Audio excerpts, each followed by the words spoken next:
Hello again. I just received my new robust lathe and excited about using it. I'll be showing it in future video clips. Give me a call if you want to talk about the advantages of the new robust. Welcome to my shop again. Again, I'd like to thank Doug Thompson and Mike Hunter for sponsoring my YouTube channel.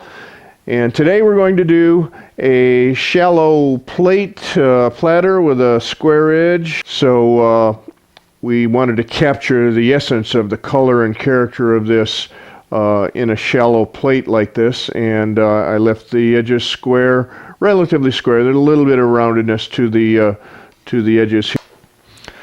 Okay, let's get started. We have a pretty rare piece of wood here, a piece of chestnut root burl, and this is from a very large tree that survived up here in Michigan. We don't have chestnut because of the disease that got it years ago, but looking forward to polishing this one up. I always do planning ahead, but this is really important when we got a special piece of wood like this to plan ahead. So the first thing I want to do, I guess, making a sushi plate or a square edged or natural edge piece, we want to make sure that we orient the piece of wood in the lathe correctly to capture the wood the best. So in this case, the first thing I have to decide is which side is up, and I've got some deterioration, some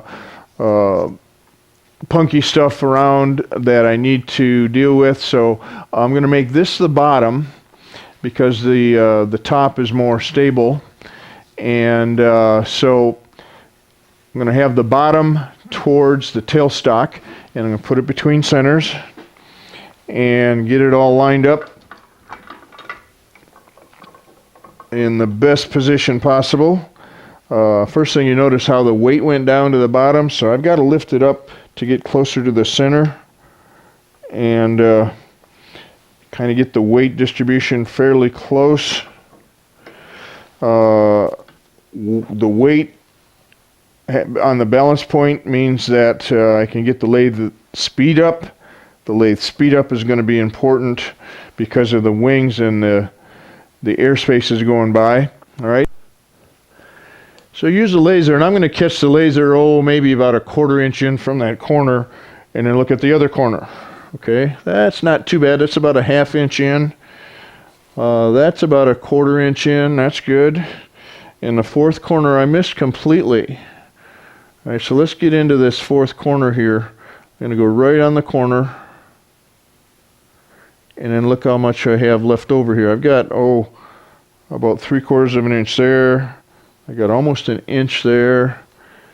Still some there. So there's one corner here that's shy, that's a little bit less.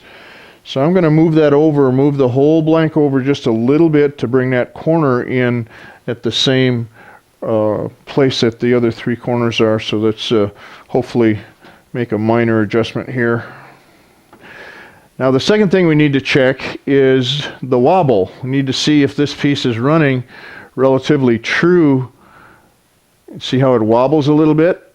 It's hard to tell if we're doing a natural edge bowl, or in this case a square. We can't put our finger on it or a pencil on it, so here's where the laser really comes in handy. If I rotate this around, I can see where my cut would be. After I start to cut, I know exactly where the rim or the top of my vessel would be by watching where the laser is on the wood. So I'm going to tilt this just a little bit, tilt this that direction.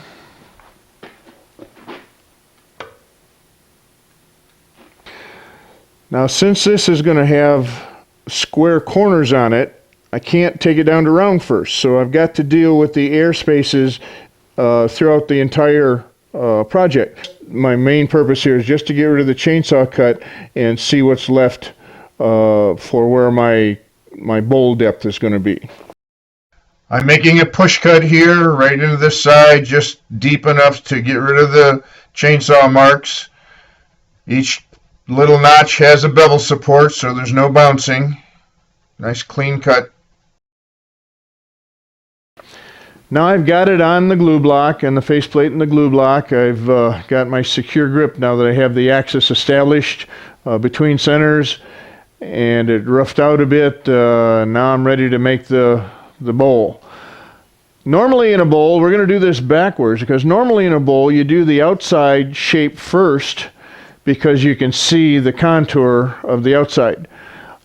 In this case, I'm going to do the inside first because I need to make a nice shallow arc here that goes all the way out to the wings. Normally there's a grain orientation issue that I always follow the grain and go downhill to the fibers. But in a burl here, the grain's going every which way, but there's still some grain character. If you see the end where the radius of the annual rings are here, so I'm still going to go into the side of what would be the tree, if there was a tree, as much as I can, and take advantage of my grain orientation with the cuts going downhill to the fibers. Here I'm doing a push cut again right into the side. This time each progressive notch gets deeper and deeper and deeper to make the bowl deeper in the middle. Then I turn around and clean up the tool marks, taking a pass from the rim all the way down to the middle. Nice clean surface there. Ooh, look at that.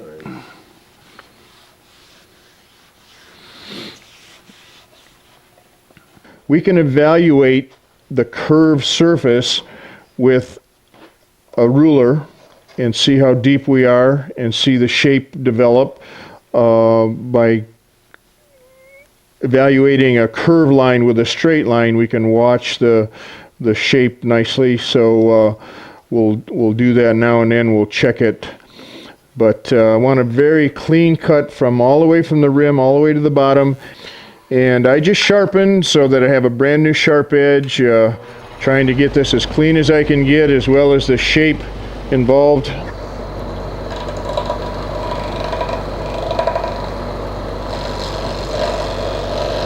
Slow pace across the surface.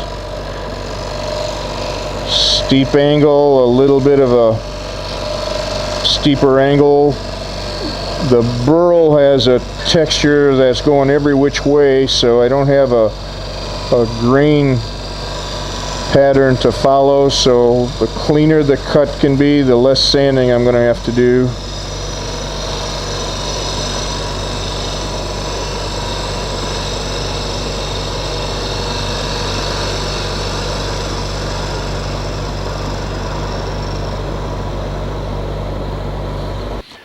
All right, we have to remember now that we are just working on these corners first, and we're going to take that down to the wall thickness that I want, and we're going to work in very small stages. What I've done is put a light directly behind me here, so hopefully I can see that surface left behind. Lighting is important. Sound is important. I'll be able to hear the little tick, tick, tick as the tool starts to cut those corners, and I'll know where I'm at. It's kind of a blur, so I won't be able to see it very well, but I can hear where the wood is and make my cuts in there. And just I'm going to work on very small stages, maybe a half, 3/4 of an inch at a time.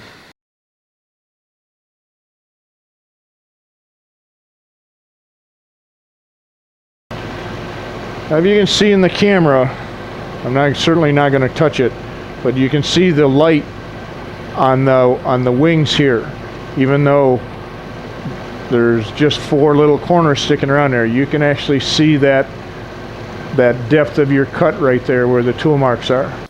All right, so I'm just working on this little surface right here, and I have to make that down to my thin wall. So I've put my body in front of it here where I can see, I can watch that wall thickness from this angle. When I was standing in back of the piece like that, I couldn't see the thickness develop, so I would have to stop often and look. But now that I'm in this position, I can see, I can watch that edge, that thickness. So watch it with me. You can watch that little edge.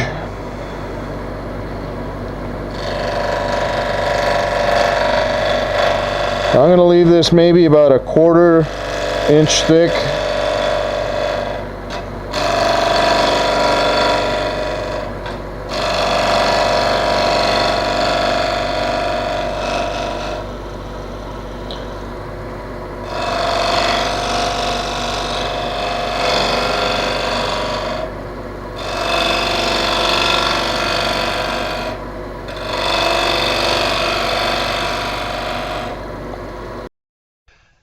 Notice now that I lowered the handle. You can't see it, but I've closed the flute so I can shear scrape that edge, get it nice and clean, make sure that's a uniform wall thickness there.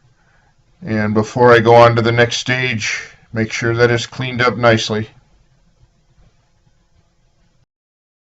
Pretty much I'm using just my ears. I'm listening to that little tick, tick, tick, that little hiss, hiss of a sound. There we go. Now it's uniform. Okay. Now we're done with that. I'm not going back there. I got to be happy with it. If there's anything wrong, any tool marks, I fix it now, because when I get down there, I'm not going back. All right, so let's do another stage. The process here is to hog it off with the push cut and then clean it up with the shear scrape and just meld one little stage into the next, never going back out to the outside corners because those are already done. I need to do this in stages because of support. It's a vibration issue. I don't want to let that wing vibrate by cutting out there on the wing without support. So I'm working on solid wood the entire time and never getting out on the wings.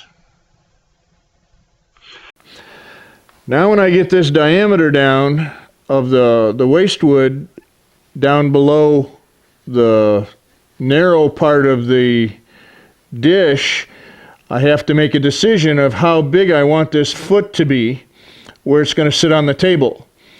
In order to make this functional, I want to leave the foot fairly big, fairly large diameter, so that when it sits on the table, if you put an apple in it, it's not going to fall over.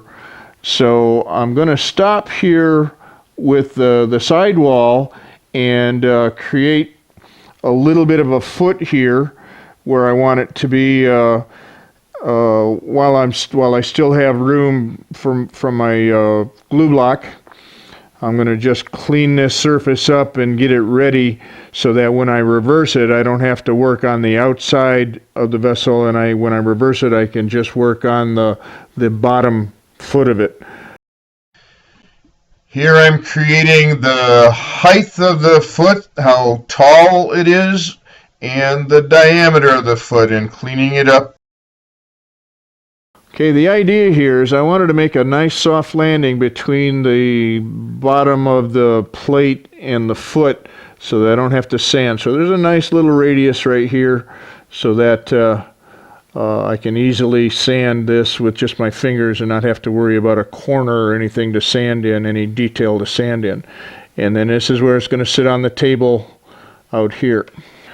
Okay, as usual, we're just going to knock this off with a chisel, get right in the glue line. There we go. All right, now the back is completely done and the transition into the foot is all done. So all I need to do now is work in the middle. We'll get that waste wood out of there and we'll just finish that little inside of the foot. I'm doing a push cut here right into the side of the tree grain fibers, and we'll stop when it's just a little concave so that there's no hump in the middle. Okay, now all that waste wood has gone out of there. I left a little tenon left behind to hang on to it. I want to clean this up, and I'm going to keep it simple here because this is a very figured wood. It's a beautiful wood. I'll let the wood do the speaking for me. So I'm just going to make a little concave surface here. Just clean this up. This is a bevel supported cuts, so it's nice and clean. Now I've got to let this dry out and do some sanding. Want to sand this center part while it's on the lathe still, so we'll take a break and come back in a few hours, maybe overnight, until this is kind of thick here where the rim is, so it's going to take a few hours to dry out. I just need the surface to dry out enough to sand, and then we'll come back and take that little foot off, and I'll show you how I'm going to sand the inside of this on the drill press, so stay tuned. We'll be back shortly. Okay, now the the platter is dry, and we need to finish sanding it. And whenever we sand off the lathe, then with the wings of a natural edge bowl or a square bowl like we have, we need to make sure that the sanding disc that we're using is sanding off the edge and not onto the edge. Let me explain what I mean here. And ours is going to be a square, but we have a sanding disc and we put it on there and it's going to rotate. We want to make sure that we're sanding on this part of the sanding disc so that the rotation is going off the edge. When we go over on this side, the rotation is going to go off the edge. We're going to sand with this part of the sanding paper. This will not ever touch. Okay? And that'll make it easy to sand, and we can clean this all up. Alright, when I have a real shallow platter like this, I'm going to use a big disc. This is a 5-inch disc, and we're going to use a soft one that has some flex to it so that we can clean up the little two marks and get this nice flowing line going with the bigger pad. So we go off the edge.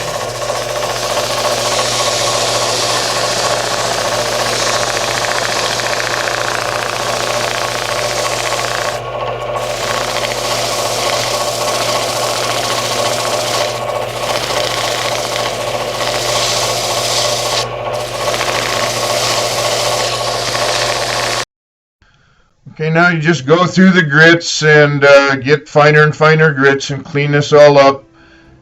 And the outside, I've already sanded that center part all the way down to where the nub is, so all I have to do is just catch the little corners and clean it up there.